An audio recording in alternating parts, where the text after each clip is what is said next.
with our second unit. So, ఈ second యూనిట్లో we have it's a bulky unit almost 20 concepts ఉన్నాయి. Don't worry, they are very simple. Okay, so first we talk about demand. So what is demand? అసలు demand అంటే ఏమిటి అంటే requirement of any quantity. ఇప్పుడు మార్కెట్లో ఈ ప్రోడక్ట్కి డిమాండ్ ఉంది అని ఎప్పుడు అంటాం? ఆ ప్రోడక్ట్ని కావాలి అని ఎక్కువ మంది కోరుకుంటే మాత్రమే సరిపోదు, దానికి ఎంతైతే కాస్ట్ ఉందో అది కట్టడానికి వాళ్ళు విల్లింగ్గా ఉండాలి. అంటే ఫర్ ఎగ్జాంపుల్, అందరికీ ఆడి కార్లు అంటే ఇష్టమే, కానీ అందరు కొనుక్కుంటారా? లేదు. వాళ్ళ దగ్గర అంత డబ్బు ఉన్నా సరే ఇప్పుడు ఆడి కార్ ఎందుకు, నార్మల్ కార్ కొనుక్కొని మిగిలిన డబ్బులు బిజినెస్లో ఇన్వెస్ట్ చేసుకుందాం అనుకునే వాళ్ళు చాలామంది ఉన్నారు. ఓకే, బట్ జనాలు అది వాళ్ళ దగ్గర డబ్బులు ఉండి వాళ్ళకి అది కావాలనే కోరిక ఉండి దాని మీద ఖర్చు పెట్టడానికి కూడా వాళ్ళు రెడీగా ఉంటే అప్పుడే దాన్ని డిమాండ్ అంటారు. So they are willing, the consumers are the customers are willing to purchase at the prices during the given period of time. అక్కడ కొనాలి అనే కోరిక మాత్రమే కాదు, they should be supported by the ability to pay and willingness to pay. వాళ్ళకి అది డబ్బులు కట్టి కొనుక్కోగల స్తోమత ఉండాలి అండ్ అది కొనుక్కోవాలి అని వాళ్ళు రెడీగా ఉండాలి. Okay, so demand of elements of demand ఏమేమి ఉన్నాయి అంటే సేమ్ ఈ డెఫినేషన్లో చెప్పినట్టే, ఒక ప్రోడక్ట్ మీద అది మనకు కావాలి అనే ఆ కోరిక, డిజైర్ ఉంటుంది, వాళ్ళ దగ్గర డబ్బులు ఉండాలి అండ్ డబ్బులు ఖర్చు పెట్టే మనసు కూడా ఉండాలి. ఓకే, సో ఈ డిమాండ్ అనేది ఎప్పుడు కూడా విత్ రెస్పెక్ట్ టు ప్రైజే మాట్లాడతాం. ఓకే, అండ్ ఈ పర్టిక్యులర్ టైంలో ఎంత రిక్వైర్మెంట్ ఉంది అనే దాన్ని బట్టి మాట్లాడతాం. Next, influence by income, taste, habits, prices, expectations, ఇలా వీటన్నిటి మీద ఇన్ఫ్లుయెన్స్ అవుతూ ఉంటుంది. అది ఎట్లా ఇన్ఫ్లుయెన్స్ అవుతుంది అనేది మనం నెక్స్ట్ పార్ట్స్లో మాట్లాడుకుందాం.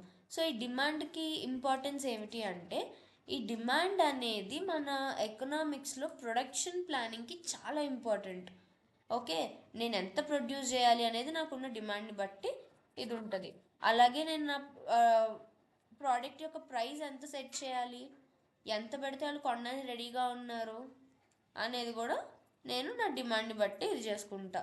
నేను ఎంత ఇన్వెంటరీ పెట్టుకోవాలి, ఇన్వెంటరీ అంటే గొడవని అనమాట, నిల్వ, ఎంత ఇన్వెంటరీ పెట్టుకోవాలి అండ్ నా ఫ్యూచర్ డిమాండ్ ఎంత ఉండొచ్చు అనే ఒక అంచనా, వీటన్నిటికీ కూడా అంటే ఫ్యూచర్లో నేను ఎంత ఇది చేయాలి, ఎంత ప్రొడ్యూస్ చేయాలి అనే అంచనా కూడా నాకు ఈ డిమాండ్ అనాలిసిస్లోనే వస్తుంది. సో దానికోసం ఈ డిమాండ్ అనే కాన్సెప్ట్ని అర్థం చేసుకోవాలి.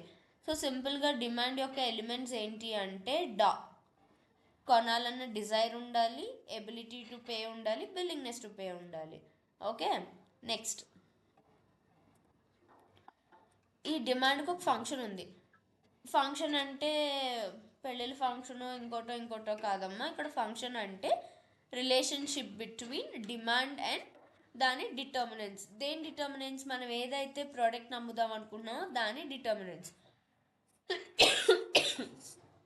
ప్రోడక్ట్ యొక్క డిటర్మినెంట్స్ ఏముంటాయి అంటే ప్రోడక్ట్ యొక్క ప్రైస్, ఓకే, దాని రిలేటెడ్ గూడ్స్ యొక్క price, consumer taste, expectations, advertising, ఇలా చాలా ఉంటాయి అన్నమాట.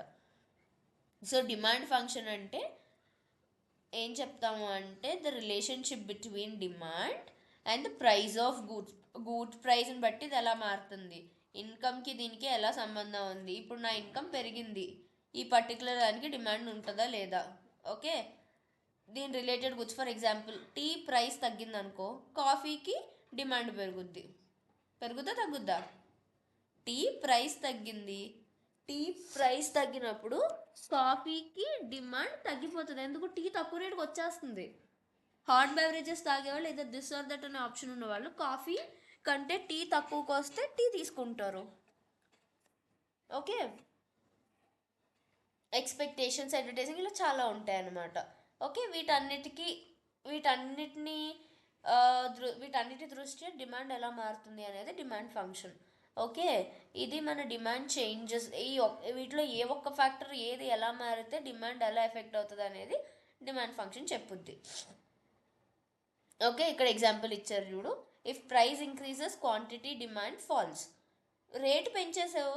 ఇప్పుడు 10 మంది కావాలనుకునేది ఇప్పుడు 9 మంది తీసుకుంటారు, 9 మందే కొనుక్కుంటారు. ఎందుకు? They have desire to pay, ability to pay, but willingness to pay అనేది తగ్గిపోతుంది ప్రైస్ పెరిగే కొద్ది జనాల్లో. ఓకే, నెక్స్ట్ ఇది ప్రీతి అని గుర్తుంచుకుంటారు, PRITA, Preethi. Okay, price, related goods, income, taste, expectation, advertising. Preethi కంటే ప్రీతి కొంచెం బెటర్గా అనిపిస్తుంది. నెక్స్ట్ థర్డ్ది లా ఆఫ్ డిమాండ్. ఇది very important. Okay, law of demand అంటే ఏమిటి అంటే డిమాండ్కి, ఎస్పెషలీ డిమాండ్కి ప్రైస్కి మధ్య రిలేషన్ చెప్పుద్ది. డిమాండ్ పెరిగితే ప్రైస్ తగ్గుద్ది, ఆర్ ప్రైస్ పెరిగితే డిమాండ్ తగ్గుద్ది. కన్జ్యూమర్స్ ఎప్పుడు కూడా తక్కువ ప్రైస్ ఉన్నప్పుడే ఎక్కువ కొంటారు. ఇప్పుడు నువ్వు ఒక డ్రెస్ 500 అంటే ఎవడు కొండు. అదే ఇప్పుడు 2000 ఇప్పుడు 1000 రూపాయలకి వస్తుందని చెప్పు, ఎక్కువ మంది తీసుకుంటారు. ఏదైనా ఆఫర్ ఉందని చెప్పు, ఎక్కువ మంది తీసుకుంటారు. Okay, or buy 1 get 1 free అని చెప్పు, ఎక్కువ మంది తీసుకుంటారు. Okay, so law of demand ఏం చెప్తుంది అంటే మిగిలినవన్నీ కాన్స్టెంట్ అని పెట్టుకుంటే, ఏవన్నీ ఇందాక మనం డిమాండ్ ఫంక్షన్లో చెప్పుకున్న డిటర్మినెంట్స్ అన్నీ మిగిలినవన్నీ కాన్స్టెంట్ అని పెట్టుకుంటే డిమాండ్ ఆఫ్ గూడ్ అనేది ప్రైస్ పడిపోయినప్పుడు ఇంక్రీజ్ అవుతుంది, అండ్ ప్రైస్ పెరిగితే ఇది తగ్గిపోతుంది. ఏది? డిమాండ్. సో ఇందులో ఎజంప్షన్ ఏంటి? మిగిలిన ఫ్యాక్టర్స్ అన్నీ కాన్స్టెంట్. ఆ మిగిలిన ఫ్యాక్టర్స్ ఏంటి? ఇన్కమ్ కాన్స్టెంట్, దాన్ని substitute price, related goods price constant, consumer taste, ప్రీటీలో టీఏలో టీ, టేస్ట్లు అనేవి మారలేదు, ఫ్యూచర్ ప్రైస్ ఎక్స్పెక్టేషన్స్ టీఏలో ఈ ఎక్స్పెక్టేషన్స్ అవి కూడా మారలేదు, అవన్నీ కాన్స్టెంట్ అనుకుంటే demand is inversely proportional to price. ఈ లా ఆఫ్ డిమాండ్ అనగానే మీరు చేయాల్సిన పని ఏమిటి అంటే ఈ గ్రాఫ్ ఒకటి వేసుకోవాలి. Okay,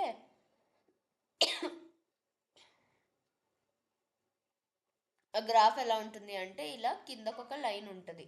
okay, so law of demand అంటే జస్ట్ ఇలా ట్రయాంగిల్ వేసుకొని ఇలా ఒక గ్రాఫ్ వేసి ఇలా ఒక గీత గీస్తే this is law of demand. ఈ లా ఆఫ్ డిమాండ్ అనేది ఓకే డౌన్వర్డ్ స్లోప్ ఉంటుంది. లా ఆఫ్ డిమాండ్ డౌన్వర్డ్ స్లోప్ ఎందుకు ఉంటుంది అంటే అది ఇప్పుడు మనం మాట్లాడుకుందాం. Okay, law of diminishing marginal utility అని ఇక్కడ ఒక కాన్సెప్ట్ ఉంటుంది. Income effect, substitution effect, entry of new buyers, multiple uses of goods, వీటి వల్ల స్లోప్ డౌన్వర్డ్ ఉంటుంది అంటారు. Again I'll give you my same favourite example of panipuri. Okay, so మంచి ఆకలి మీద ఉన్నావు, నువ్వు ఫస్ట్ పానీపూరి తిన్నప్పుడు నీకు చాలా టేస్టీగా అనిపిస్తుంది. ఓకే, అదే ఇంకో పానీపూరి అలా పానీపూరి పెరిగే కొద్దీ అది నీకు ఇచ్చే సాటిస్ఫాక్షన్ అనేది తగ్గిపోతుంది. నీ ఫస్ట్ పానీపూరి ఇచ్చినంత సాటిస్ఫాక్షన్ మంచి ఆకలి మీద ఉన్న తర్వాత నువ్వు ఇంకోటి తింటూ ఉంటే ఒక 4-4.5 ప్లేట్లకు వచ్చేసరికి అంత సాటిస్ఫాక్షన్ రాదు. That is law of diminishing marginal utility. Okay, ఫస్ట్ది. Next income effect. Okay, income పెరిగే కొద్దీ నేను అంతకన్నా కాస్ట్లీ చూసుకోవాలనుకుంటాను కానీ అక్కడే షాపింగ్ చేసుకోవాలని ఎందుకు అనుకుంటా, ఆ ప్రోడక్టే యూస్ చేయాలని ఎందుకు అనుకుంటా. నెక్స్ట్ సబ్స్టిట్యూషన్ ఎఫెక్ట్ అంటే ఏమిటి అంటే దీని బదులు అదే కాస్ట్కి ఇంకొంచెం మంచి ప్రోడక్ట్ వచ్చింది అనుకో, దీని బదులు నేను అది వాడుకుంటా. దీని ప్రైస్ పెరిగింది అనుకో, దీని సబ్స్టిట్యూషన్ ప్రోడక్ట్ ఏది ఉంటే అది వాడుకుంటా. ఎంట్రీ ఆఫ్ న్యూ బయర్స్, ఎక్కువ మంది కొత్తగా కొనుక్కునే వాళ్ళు ఎక్కువ మంది వస్తున్నారు, బయర్స్ పెరుగుతున్నారు. ఓకే, సో దానివల్ల కూడా ఈ డిమాండ్ స్లోప్ అనేది డౌన్వర్డ్ ఉంటుంది. And multiple uses of goods, రకరకాలుగా వాడకాల్లో రకాలు రావడంతో కూడా ఈ డిమాండ్ అనేది పడిపోతూ ఉంటుంది. Okay, next determinants of demand. ఇందాక మనం మాట్లాడుకున్నాం కదా, ఆ ప్రీటీలో అవి యూజ్ చేసుకోవచ్చు, అవే ఉంటాయి ఇక్కడ. Okay, price of goods, income of the customers, related good prices PRI, taste, consumer taste and preferences, expectations, future expectations, P R I T E వరకు సేమ్. సో డిటర్మినెంట్స్ ఆఫ్ డిమాండ్లో కూడా మీరు అదే ఆన్సర్ రాసేయచ్చు. ఏ ప్లేస్లో we have population size, composition, seasonal factors, government policies and taxation. Okay, so వీటిని బట్టి you can alter your answer. అదే ఆన్సర్ ఇక్కడ రాసినా సరే ప్రాబ్లం ఉండదు. Next demand schedule and demand curve. Demand schedule అంటే ఏం లేదు, డిమాండ్ ప్రైజు ఎలా మూవ్ అవుతున్నాయి అనేదాన్ని ఒక టేబుల్లో వేసుకుంటే. I'll just show you again, don't worry. Okay, demand schedule and demand curve. Okay, ఈ డిమాండ్ షెడ్యూల్ అంటే ఇక్కడ జస్ట్ ఇలా ఒక టేబుల్ ఉంటుంది ప్రైస్ దగ్గర. ఓకే, ఎలా మారుతుంది, I think you will be able to see now. So price తగ్గే కొద్దీ క్వాంటిటీ డిమాండ్ ఎలా మారింది, మార్కెట్ డిమాండ్ ఎలా ఉంది అనే దాన్ని ఇలా ఒక టేబుల్ కింద వేస్తే that is demand schedule. Okay, ఈ టేబుల్ని డిమాండ్ షెడ్యూల్ అంటాం. డిమాండ్ కర్వ్ అంటే ఇందాక మనం చూసుకున్న ఈ లైన్ ఉంది చూసావా, ఆ స్ట్రైట్ గీత, that is called demand curve. Simple. Okay, price rise అయితే డిమాండ్ ఫాల్ ఉంటుంది, ప్రైస్ ఫాల్ ఉంటే డిమాండ్ రైజ్ అవుతుంది. Next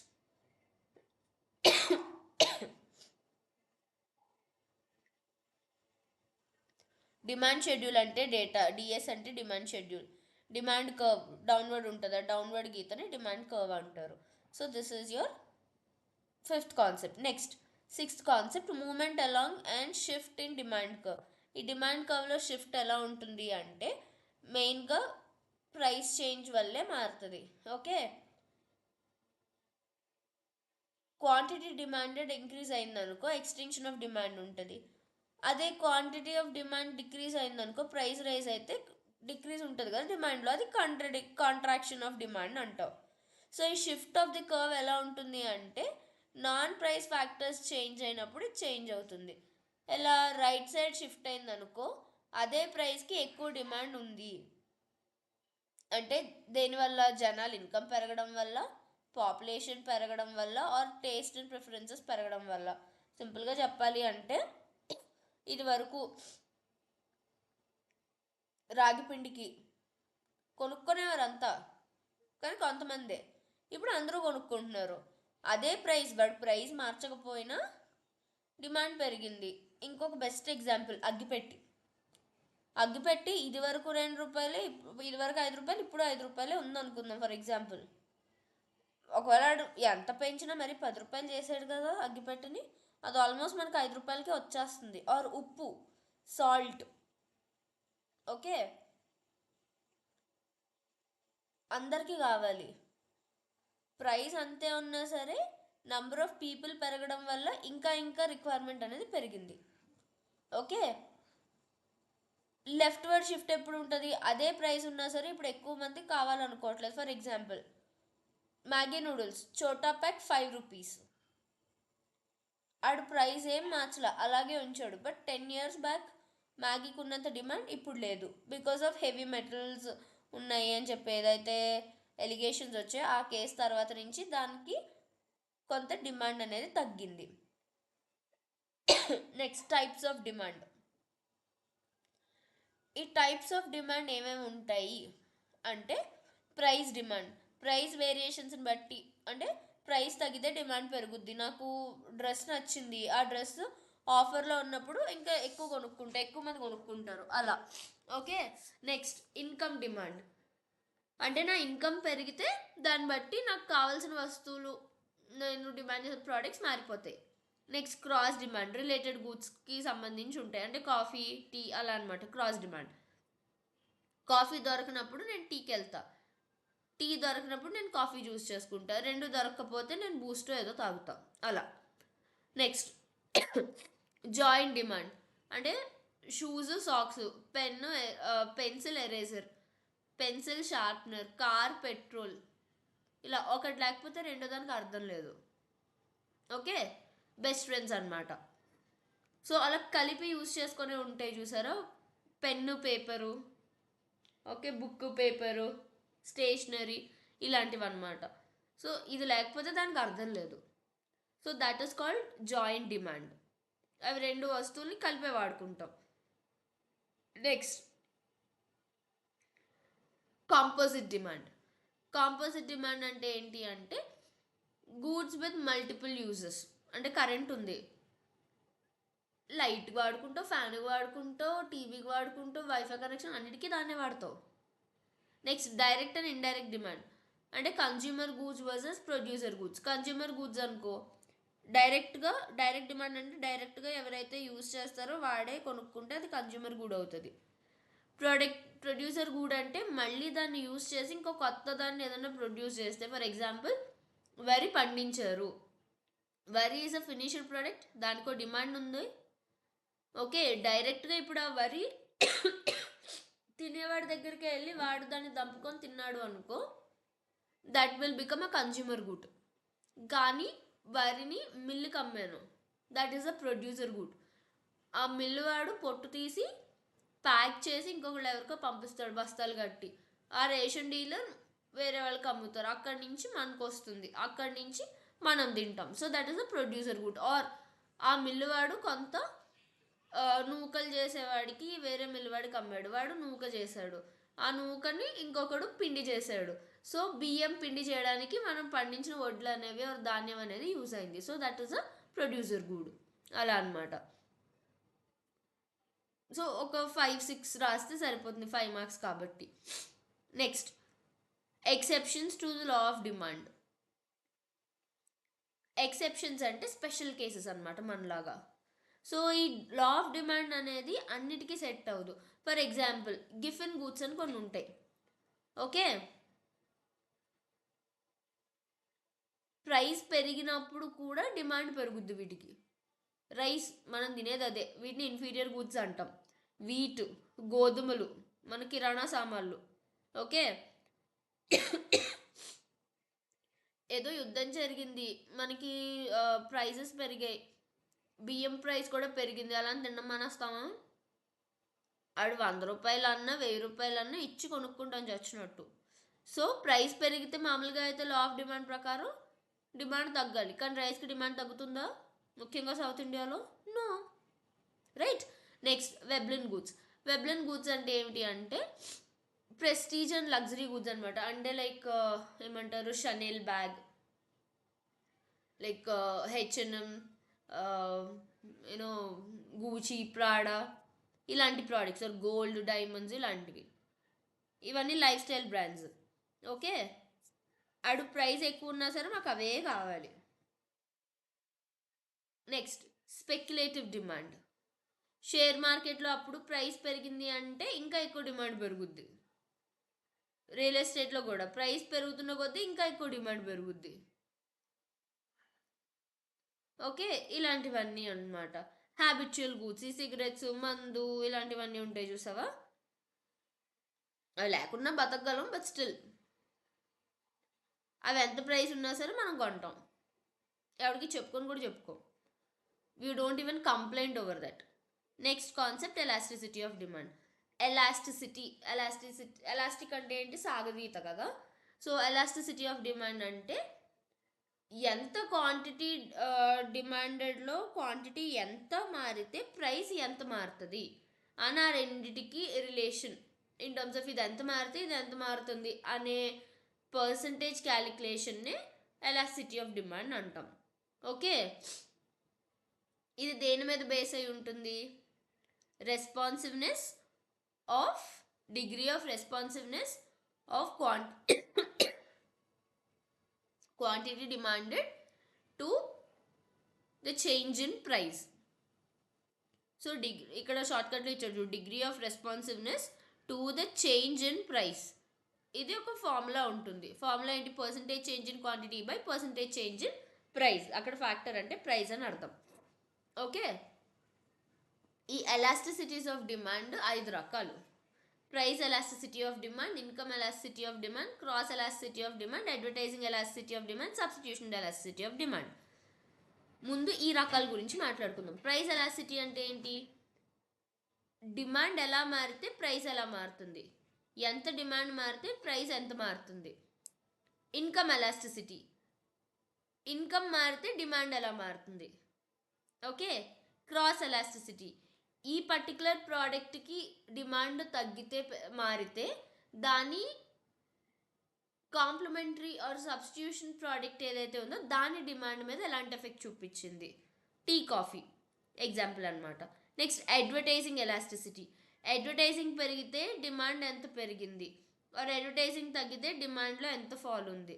next substitution elasticity, competition అనమాట. దీని బదులు వాడే ప్రోడక్ట్ వస్తే దీని డిమాండ్ ఎలా ఉంది, ఎలాంటి ఎఫెక్ట్ ఉంది దీని డిమాండ్ మీద గురించి మాట్లాడతాం. ఇలా ప్రైస్ ఎలాస్టిసిటీ తీసుకుంటే మళ్ళీ ఆ ప్రైస్ ఎలాస్టిసిటీలో టైప్స్ ఉన్నాయి. Perfectly elastic, perfectly inelastic, relatively elastic, relatively inelastic, unitary elastic. Perfectly elastic అంటే ఏమిటి అంటే నా ప్రైస్ మారితే నా క్వాంటిటీ డిమాండెడ్ మారుతుంది, ఎక్కువ మారుతుంది. పర్ఫెక్ట్లీ ఇన్ఎలాస్టిక్, అది ఎలా ఉన్నా సరే నేను మారను సార్, నాకు సంబంధం లేదు అని కూర్చుంటుంది. ఓకే. మీకు అది ఒక గ్రాఫ్ ఉంటుంది, I'll just show you. Okay, 1 second. Price elasticity of demand.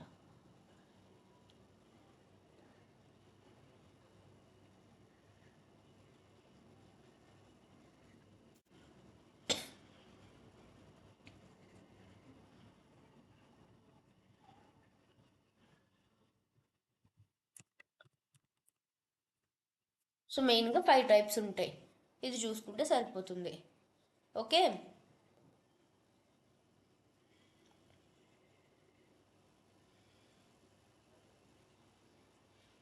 ఈ ప్రైస్ ఎలాస్టిసిటీలో ఇందులో మీకు కనిపిస్తుంది.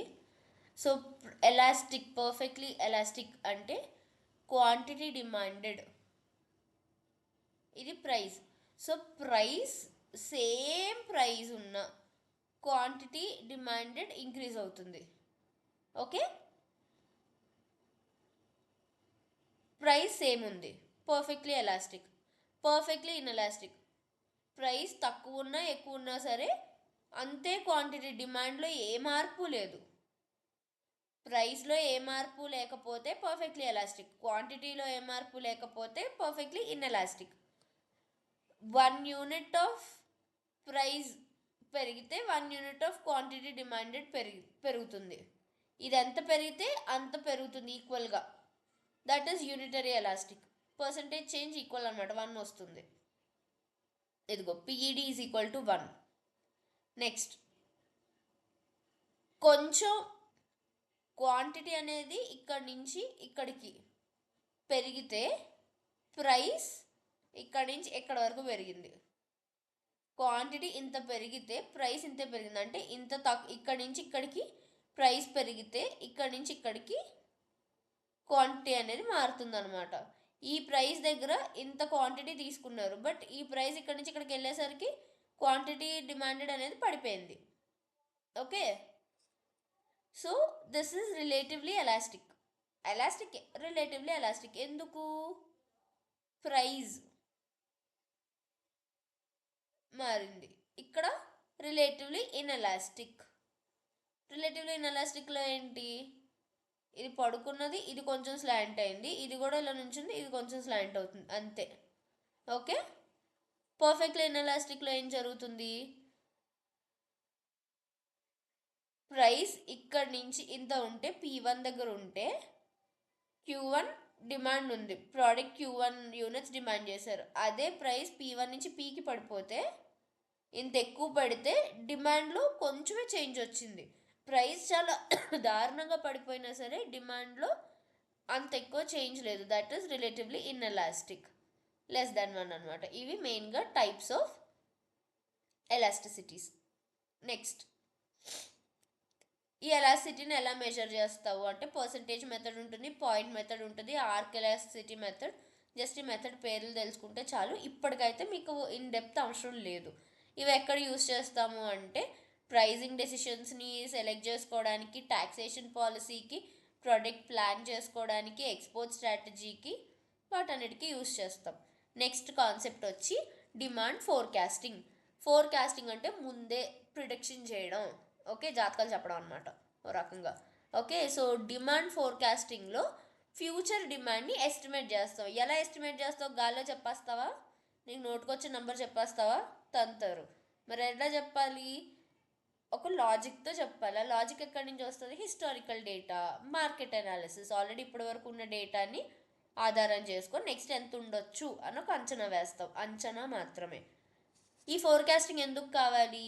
నా ప్రొడక్షన్ ప్లానింగ్ చేసుకోవడానికి, ఇన్వెంటరీ ఎంత ఉండాలి ఎంత ఉండొద్దని కంట్రోల్ చేసుకోవడానికి, ఎంత డబ్బులు కావాలి, డైలీ వర్కింగ్ క్యాపిటల్ ఎంత పెట్టుకోవాలి, క్యాష్ రిజర్వ్లు ఎంత పెట్టుకోవాలన్న ఫైనాన్షియల్ ప్లానింగ్కి, నేను అసలు నా ప్రోడక్ట్కి ఎంత ప్రైస్ సెట్ చేయాలన్న ప్రైజింగ్ డెసిషన్కి, అండ్ నా మార్కెట్ని ఎక్స్పాండ్ చేయాలా లేదా, వీటన్నిటి కోసం డిమాండ్ అనేది ఫోర్కాస్ట్ చేస్తాను. Okay, next concept methods of forecasting. ఎట్లా ఫోర్కాస్ట్ చేస్తావు? సర్వే చేస్తావు, లేదంటే కూర్చొని క్యాలిక్యులేట్ చేసుకుంటావు. దాన్ని స్టాటిస్టికల్ మెథడ్ అంటావు. Okay, consumer survey, expert opinion, sales opinion, ఇవి జస్ట్ సైడ్ హెడ్డింగ్స్. ఇవి అంత డీటెయిల్గా ఇప్పుడు మిడ్కి అంత అవసరం లేదు. నెక్స్ట్ కాన్సెప్ట్ వచ్చి సప్లై. ఓకే, ఇవి జస్ట్ ఒకసారి నార్మల్గా చూసుకోండి. మెయిన్గా డిమాండ్ మీద ఎక్కువ ఫోకస్ చేయండి.